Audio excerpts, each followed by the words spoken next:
Free, free Palestine! No more money for Israel's crimes! Not another nickel, not another dime! No more money for Israel's crimes!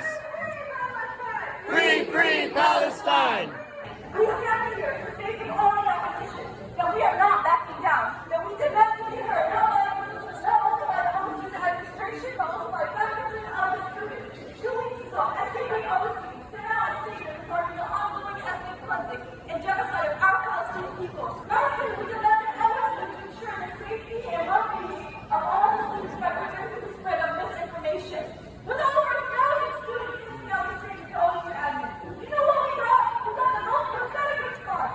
Just a list of resources that absolutely nothing, and a link to OSU's philosophy statement on what they think of the Israel war, which to know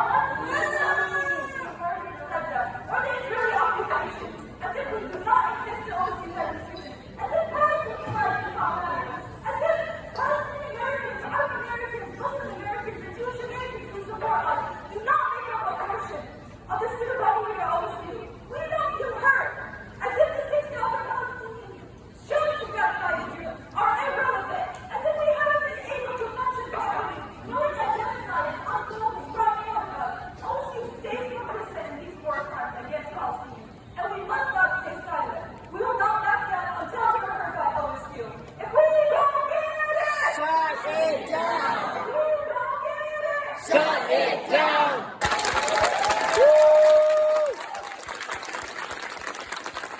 Our college and our university is tasked with upholding the law and applying it equally to all people, no matter who they are, where they come from. But when it comes to the Palestinian people, we hesitate to do that. How can you claim the honor of upholding the law and justice, but hesitate and actually ignore doing so when it comes to us? If you're a human, you can look at this issue where you say there's genocide being committed against Palestinians, and that's enough to stop.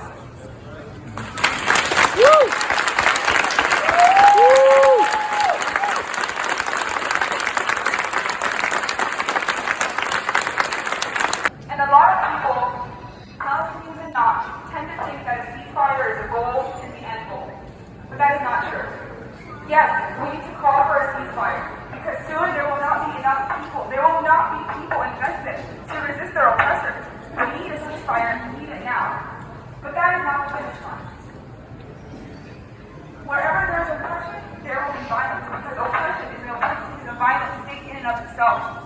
It's inherently violent.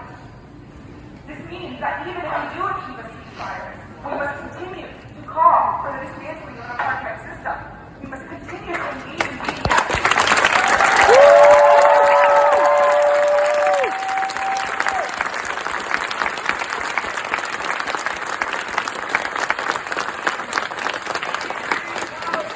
Free, free Palestine!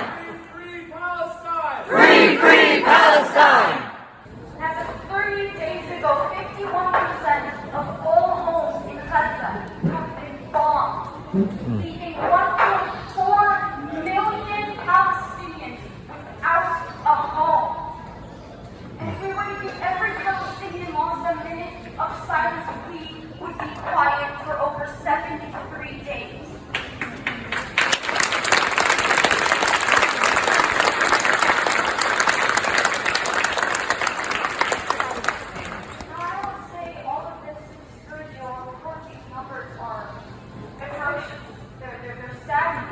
But I seek to remind you that this sheer volume of death and destruction is nothing new for the Palestinian people. So when one force rules with impunity over a native people for over 75 years, that is not conflict, it is occupation. When you take 2.4 million innocent civilians, force them out of their homes, squeeze them into a new location where you control the food, you control the water, you control the resources, and then take that away from them. You're not putting them in an open-air prison, you're putting them in a concentration camp.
that always brings the hate.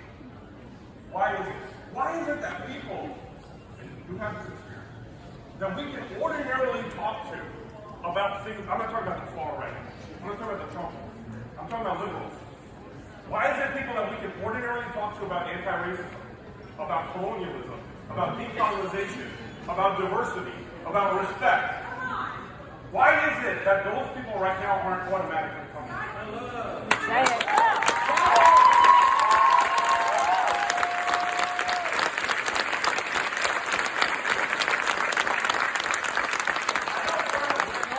How many times I tell people that I'm not for the death of Israeli civilians? No matter how many times I tell people, the minute I say, look at the root of the violence, which is a colonial occupation in Gaza, they think automatically that I'm a Hamas apologist. That's what we call. They think automatically that I'm saying kill Jews. You think I would let those words cross my mouth?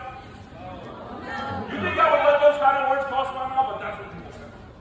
Ironically, they took a photo of me speaking at a rally where I was saying exactly this, and they said Jew hater. And I was thinking about this, pushing back a little bit, and saying it's okay to open a space for empathy. Why is Israel the biggest recipient of U.S. aid?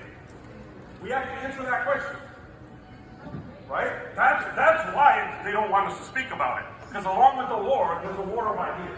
They don't want us to talk about different ideas. They don't want us to have empathy for Palestinians, so we know. But the root of it is that the U.S. needs Israel as its strongest ally in the Middle East.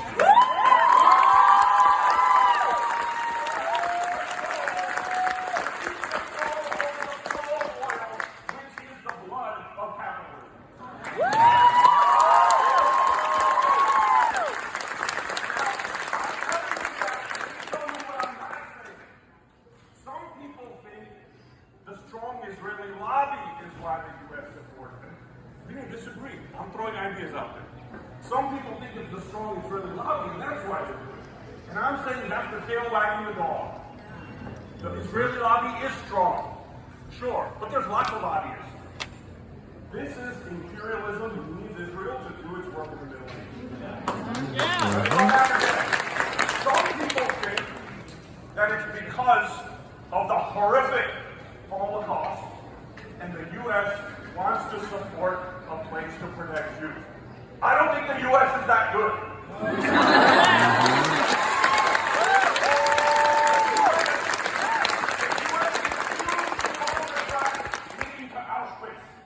The U.S. turned back a ship of Jews escaping Europe because Pearl Harbor hadn't been bombed yet, and they weren't part of the war. So they turned back a ship, I forget the name right now, and they turned it back and said, we don't care.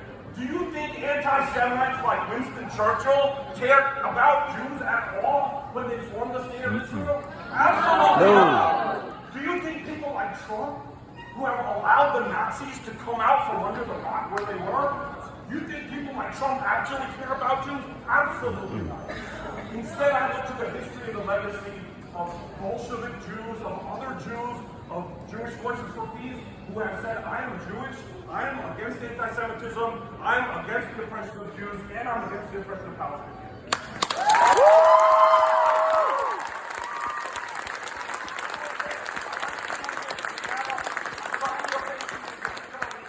It's not your classroom, professor, but I want to end with this last thing. I said Israel is the best ally in the United States of the Middle East. It's not the only ally. Turkey is an ally. Saudi Arabia is an ally. Egypt is an ally. They have Jordan is an ally. They have many allies. So don't think it's just Israel. Take it out of that small compartment and put it into the larger picture. They need lots of people. They fund lots of people. Israel is the most reliable because in other places, people might rebel against the government and say the flow of oil should not leave our land, but should actually benefit us. As we saw in the Arab Spring. What happened in the Egyptian Revolution? When Mubarak was being overthrown, Obama and Secretary of State Clinton were like, we're kind of for Mubarak. Because he's been with all the presidents. And And then when it was clear that it wasn't fashionable to be for Mubarak anymore, then they turned. Okay? So the U.S. is constantly against all democracy movements in the Middle East. But in Israel, even though there have been protests against government, look at the last few months, protests against the right-wing government, Israeli citizens been tear gassed by the same tear gas used against Palestinians. Even though those fights happen, it's the minority. I don't want to erase them, but it's the minority of Israeli civilians who said, actually, we're not just going to fight the Israeli government, we're also going to be on behalf of Palestine. Right? It's the minority. Look at the unity government right now. Right and left collapsed in Israel because there's a war in Gaza. So that's why Israel is the most reliable. In the other places, there might be a revolution that says we're going to stop that flow of oil. And then Israel's the most reliable. So I'm making that argument that it's about U.S. imperialism. And our task in the United States is quite crystal clear, and we have plenty of anti-Zionist Jews who stand with this movement. Myself, I'm Hindu, I'm Indian, everyone thinks, oh, he must be Muslim, that's why he's there. No, this is a solidarity thing for me. This is a solidarity thing for me. Right? And there's many of us out here. Again, I'm sorry to take your time, but when I get a bunch of you, there's stuff I need to convey.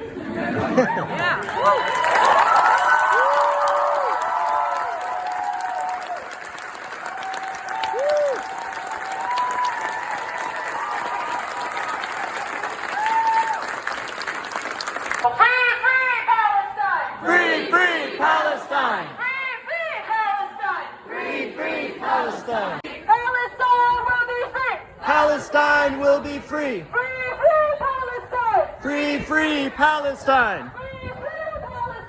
Free, free Palestine! Free,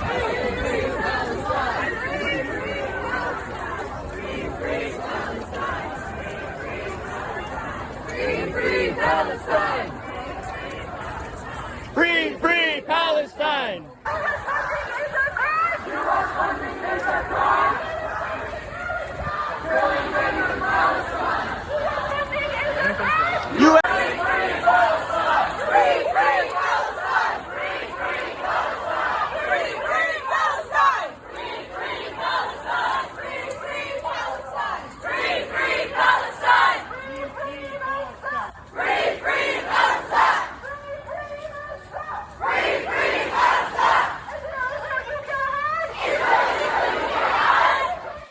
We have embraced the force which murdered us in the first place.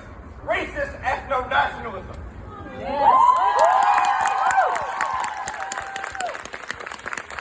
fought for a better world in Europe, one free from economic, political, gender, and national oppression. And look what we're doing in Israel today. The Gaza Strip, to put it simply, is being liquidated. Just like Warsaw in 1943. Listen to any Israeli statement. You dare to disagree with me. I dare you. They're calling for a second Nakba in the Knesset. This is not an exaggeration. This is the truth, and it's coming out of their mouths. The useless and senseless murder of thousands of people in Gaza is being done to induce a false catharsis within Israel, which finally has reaped the bitter fruit of its own failed policies of ethnic cleansing and apartheid. We need to emphasize that these policies are disastrous to the Israeli people as well. As the unambiguously tragic events of October 7th have indicated, the security-obsessed Israeli government couldn't guarantee security and safety to its own citizens in their time of need. And now, it is bombing the place at which the hostages are being kept, to the chagrin of the hostages' families who just want their family members back. They don't want more war. But now, all of Gaza is being made to pay the price, in the form of its physical liquidation, as well as thousands of its people. Israel prioritizes terror over saving its own people, let alone the thousands it has senselessly murdered as a result of its dehumanization of the people of Palestine. There's one light in the face of this paralyzing darkness. The will of normal Palestinians to survive, in spite of a concerted effort by the entire world to deny them their very right to exist. The liberation of Palestine will not just free the Palestinians, it will free the people of Israel, awakening them from the nightmare of racist ethno-nationalism and apartheid, which undermines their very existence by forcing them into the role of accomplices to a global and national system of horrid oppression. No one with a hint of Jewish ancestry can avoid feeling complete and total revulsion upon hearing that our people people, the Jewish people, are carrying out pogroms against Palestinians. Pogroms, the very means by which my family was forced to come to America at the barrel of a Cossack's gun, escaping narrowly a brutal death in Ukraine. This...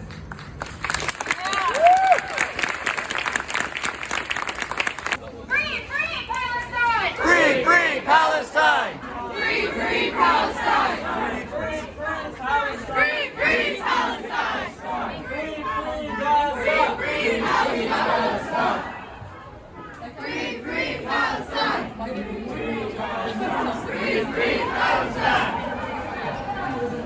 Free, free Palestine! Free, free Palestine! Free, free Palestine! Free, free Palestine!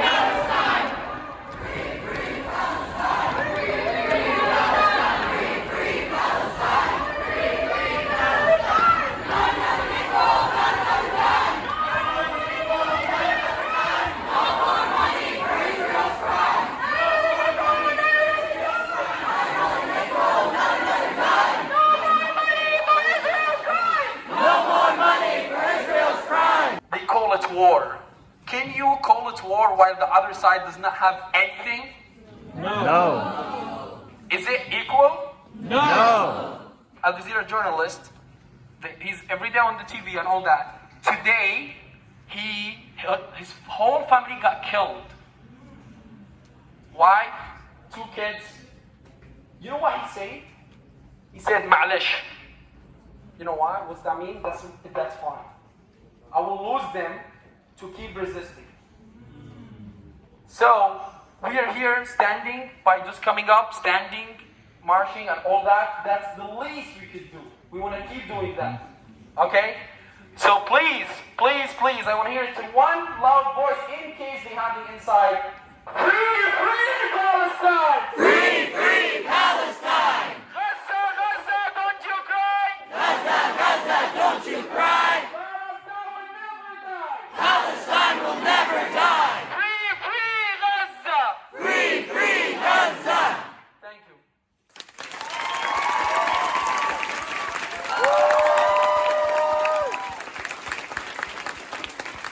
I want to speak on OSU's direct investment and complicity in the genocide in Gaza and Palestine. We have billions of our dollars invested in these companies that are complicit in the genocide in Palestine. Are you okay with that? No. OSU is not only involved in the occupation of Palestine, they are complicit in the death of black people in Columbus through their mutual aid agreements with the Columbus Police Department.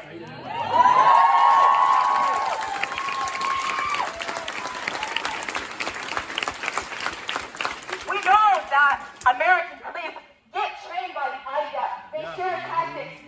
American police use Palestine as a testing ground for the violence they commit against black people in this country. So our movement is intersectional. So when we say Black Lives Matter, we also mean free Palestine.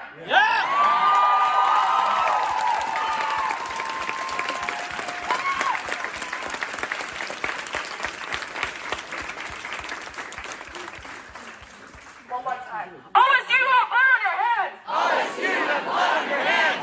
OSU, you have blood on your hands! OSU, you have blood on your hands! CPD, you have blood on your hands! CPD, you have blood on your hands! Free! Free Palestine! Free! Free Palestine! Free! Free Palestine! Free! Free Palestine! Free!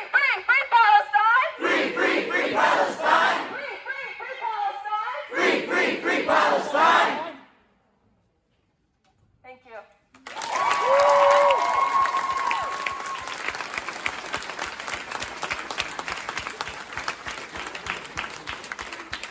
The media is intentionally manipulating the world into believing that this is a war against Hamas and not Palestinians and Muslims.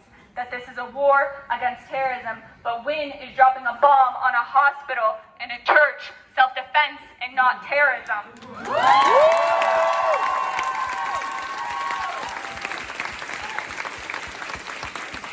Hamas has no association with the So how do they justify the death and desecration of a over 70 people in the West Bank in the last 5 days alone, including 3 of my cousins, if this is a war against Hamas and terrorism, we are on the verge of having seen 5,000, actually more than 5,000 deaths in Gaza. They have dropped more bombs on Gaza in the last 2 weeks than Russia has on Ukraine in the last year. What we need to realize is that the media doesn't care when it is Muslim blood, when it is brown or black blood, when it is anything that doesn't fit into their white class society framework, then it's over.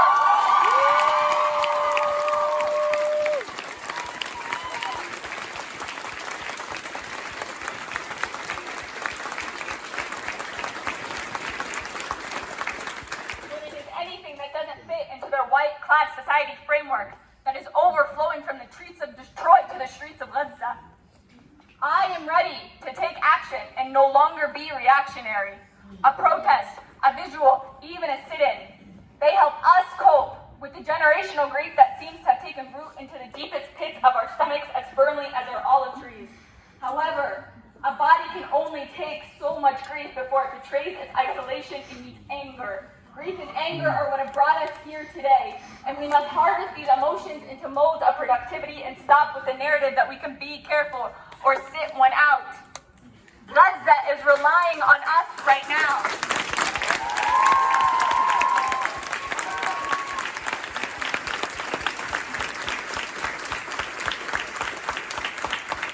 I leave you today, begging you, pleading with you, to take action in your community. Don't stop posting. I already see that waiting. We have, for your guys' information, because I think I should keep you updated, I have an email thread of 60 administrators, deans, heads of departments. I sent this out on Monday, asking them to have a town hall with us on Friday with their Muslim community because of the increased Islamophobic sentiments on campus. I got 2 confirmations. Of 60, I got 2.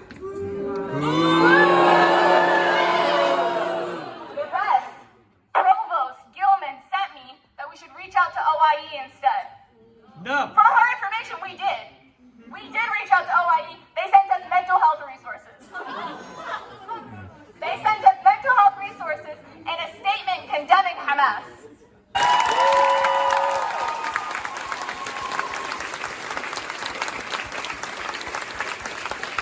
All right, guys, we're going to march back to the Union and we're going to do our chants. Ready? Free, free Palestine! Free, free Palestine! Walking out of your woods, seeing that this is more important. They want to tell you otherwise. They want to tell you this is not important. Walking out of your classes, walking out of your work, shows them that we're not backing down and that we're not stopping from here on out. Not until the ceasefire happens, but we need justice and we need peace and we need to end the occupation. This is our end goal, to end the illegal occupation that is affecting thousands and millions of Palestinians. All right,